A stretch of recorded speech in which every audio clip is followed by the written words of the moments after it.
Hello everyone. So let us look at how do we split and combine power. So in the earlier discussion on directional couplers, that is what we discussed. So how do you take power from one waveguide and put it into another waveguide, right? Completely you can transfer, or you choose appropriate length where the light is split between the two waveguides. So you can also do that. So if you do half the critical length, right, so LC by 2, right, so that will give you 50-50 splitting. Is this the only way to split light? Right? The obvious answer to that is no, there should be some other way as well. So we use even simpler structures to split light, right, instead of directional coupler thinking about how long it should be and in calculating the phase matching and the beat length and so on. We can think about even simpler way, right. A simpler way meaning once we understand the modes and mode overlap and mode interaction, we should be able to come up with some interesting ways of doing this, right. So in this particular lecture I want to introduce you to another type of power combiners or power splitters. So we call this as Y splitter, right. The name of the device itself is Y splitter. It looks like Y, right, the English letter Y, with which you could split and combine light. So let us look at how this particular device works.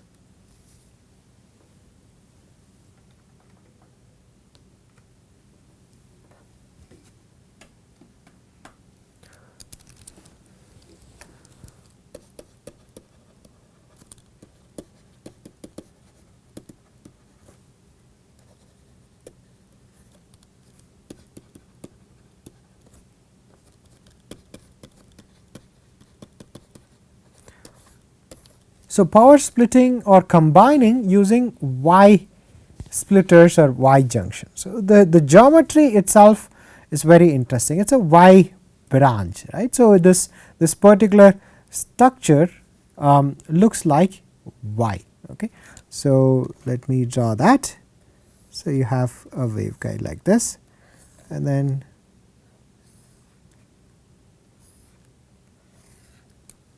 something like this. So you start with certain waveguide width W, and here again this waveguide width is W, and here the waveguide width is W. So what are we looking for here? So I want to launch a mode here, and I want modes here and here. So this is my intention, right. So I put in, let us say 100% here. So I want 50-50 at the output. So this is what I want. This is a combiner, right. So how do you realize this? So how could one realize such a structure, right, or how do we understand how this thing works, right? So you have a single mode coming here, right. We have to concentrate this particular part. So when you look at this, the waveguide width here that you have, this W dash, is much larger than W. So here W dash is larger than W. So there is a reason for this.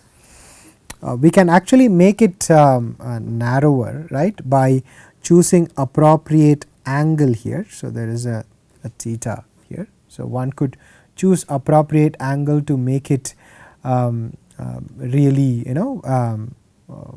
thin, right. We can split, you can make a very large angle here in order to make this W very small, but we are not doing that, right. So what we are trying to do is we want to have certain width W dash here which is larger than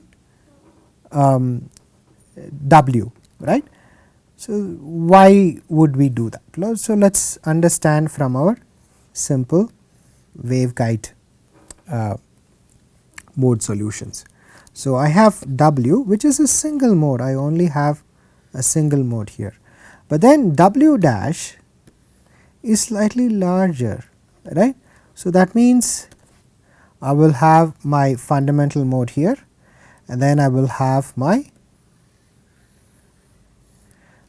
first order mode, and that is what I want to do. So, I want to make sure that I get this first order mode into the system. Okay. So, the next thing is I will have the second order mode, which is this, right. So, I have mode 0, mode 1, mode 2, and here I have only 1. So, this is chi 0, and I have chi 0, chi 1 and chi 2. Okay, so, these are all the possible solutions that I have with when the waveguide width is W dash. So, now the question is how do I couple this, right, and then go from W to W dash and from W dash to W, right. So, this is my whole idea, right. So, that means I will also need to not only this way, I have to go this way as well. So, from a multimodal system to a single mode system. So, this area is single mode and this is multi-mode, and again I have to go to single mode. So, I need to make sure that this happens. Okay. So, let us look at how we could realize this. The first thing to look at this whole problem is by looking at these two modes, right. So, these two modes should be phase matched with the mode that I am going to generate or couple in this particular multi-mode region. So, let us zoom into that multi-mode region. So, here I have my single mode coming in. So, I will be generating this mode,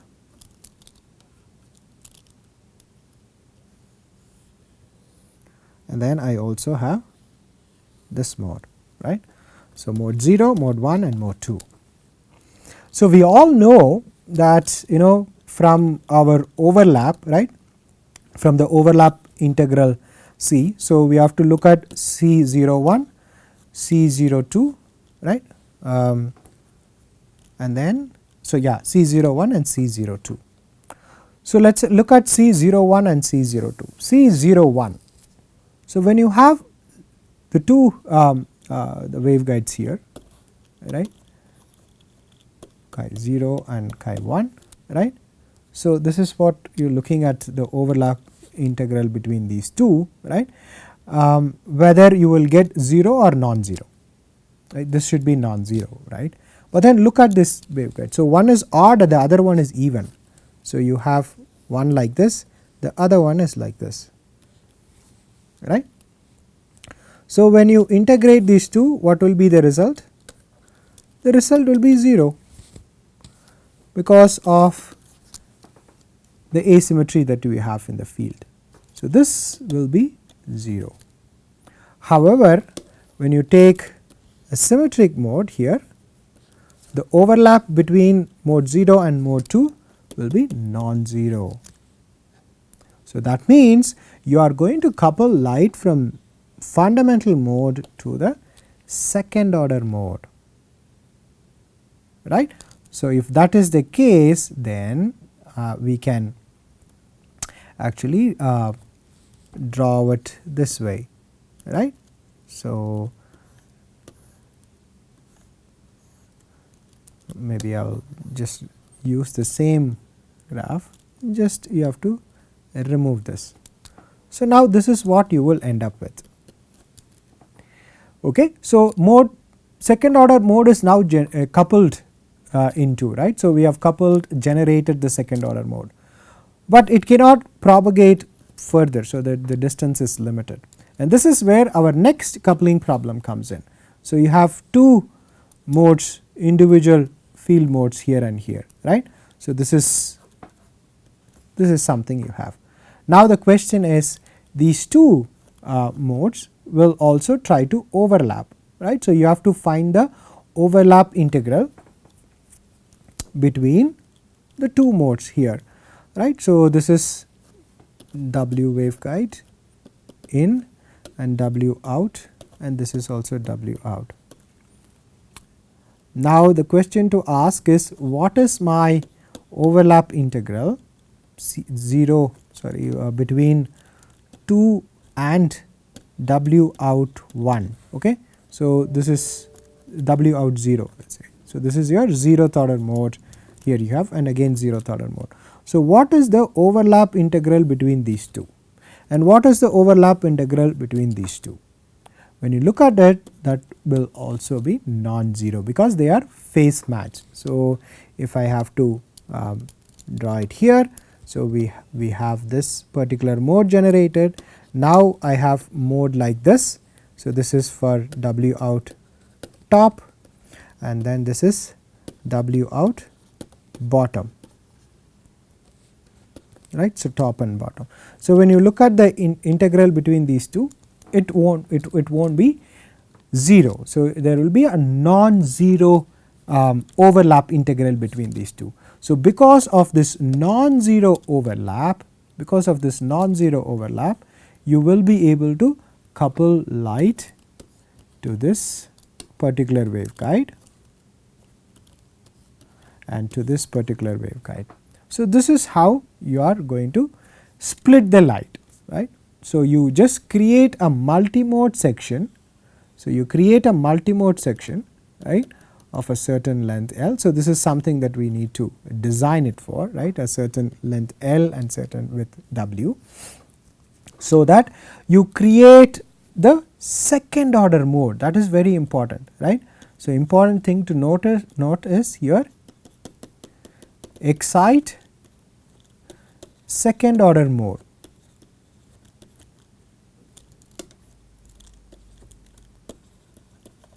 In the multi-mode section. Okay. So, this is a very important message to carry. Okay. So, when you are designing your Y splitter, make sure that you create this multi-mode section so that it couples, and also you should make sure that you do not make this length too long, right. If you make this length too long, then you will have phase difference or phase accumulation that may create a loss in the overlap integral, right. So, this is something that one can think, and that is where this theta comes in, right. So, your theta will make sure how long it takes for this. So, normally this particular theta, right. So, this particular theta is small for high refractive index, right, and theta is large for, sorry, it is the other way. Theta is large for this. So, theta is small for low refractive index waveguides, right. So, a good example would be between polymer and silicon. So, if it is a polymer waveguide, then your theta will be very small. So, you will have a directional coupler that is like this, right, it is very long. But then when you have, let us say this is polymer, and when you have silicon, right, for example, you can have something like this very sharp. Okay. So, this is on silicon. So, your theta will have an implication, right, based on the platform that you are using. All right. So, this is all about designing your Y splitter and how a Y splitter would split the light. So, now let us look at the combining action now. So, it is a inverse, right. So, now I am going to take light from this waveguides, right. So this is going to be input, this is input, and this is my output. So this is what I want. So this is a power combiner. So how do we achieve this? Again, it's reciprocal, right. So it's a reciprocal device. So the two individual waveguide modes here should generate the second order mode. That is obvious, right. So you when the wave is coming close to this and close to this, and then you know the second order mode looks like this, right. So this is your mode 2, right. This is the second order mode, and these two are mode 0, and this is also mode 0. So now these two will make sure that the second order mode is generated, but then the second order mode would couple to mode 0 here, and then it is propagated. Alright. So this is simple beam combining. Okay. It is a reciprocal, there is nothing big. So there is an interesting fact to this. So what happens when you have a phase shift here? Okay. So the two input modes here, right, are phase matched. So here the input is phase matched. So I am going to give a scenario where the input is of opposite phase now. So let us take that example now.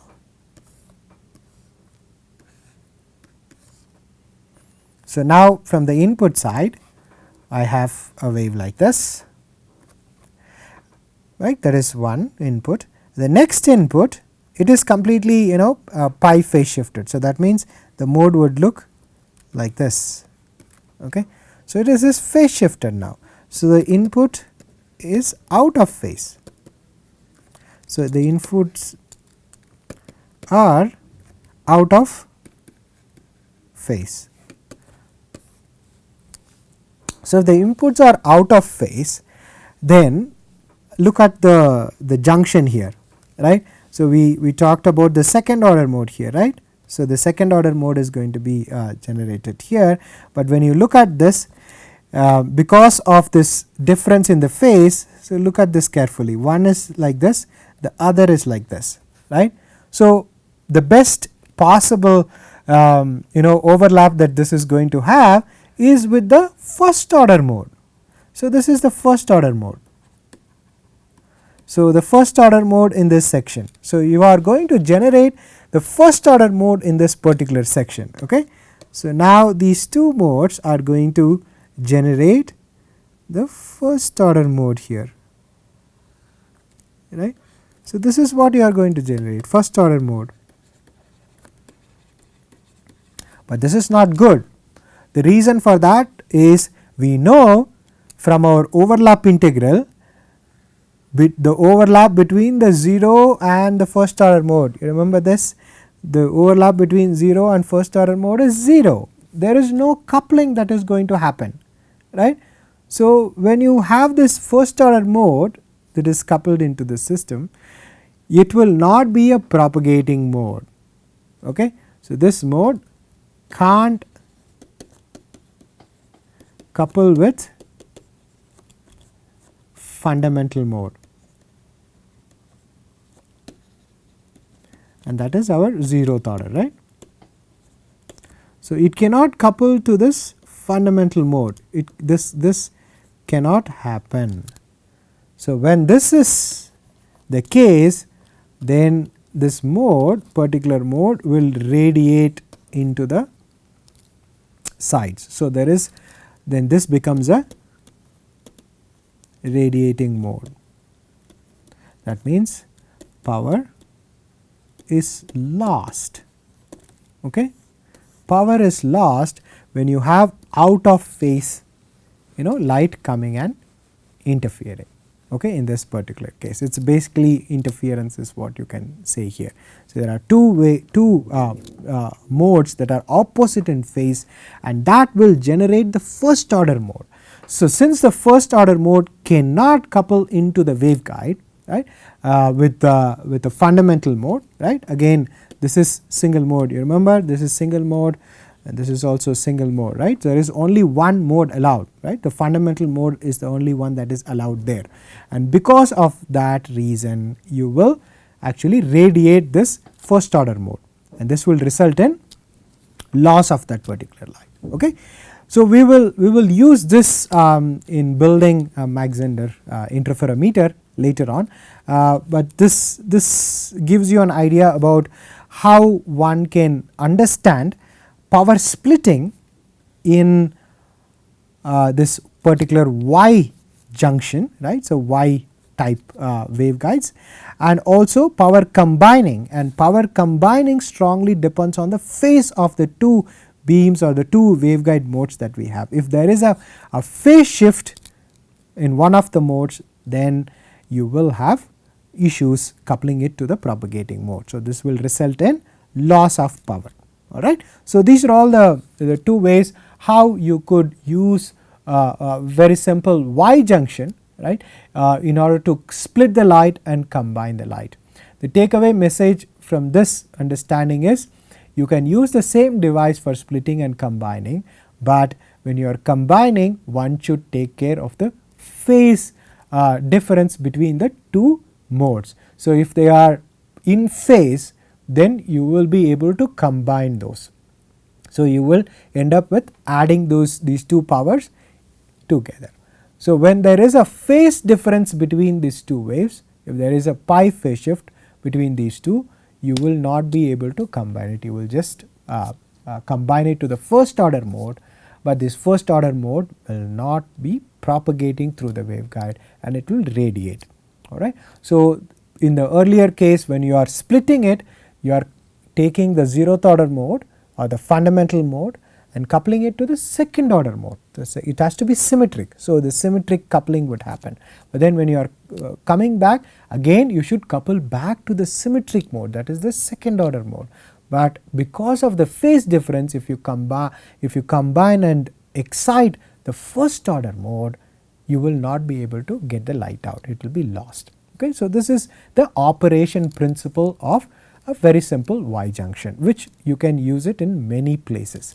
It is not just a single Y splitter. If you want 1 to 10 splitters, you can put them in series, right. So, one splitter gives you 2 outputs, right. So, that each output could be then serially connected with another 1/2 splitter. So, 1/2, 1/2, 1/2, you can keep on increasing your number of branches that you need. So, we can call it as a tree branch, right, that you create a tree network just by putting this 1/2 splitters or Y splitters that you may use. Okay. So, with this we have a better understanding of Y splitters now. So, hopefully we will use this later on to build some interesting interferometers. Thank you very much for listening.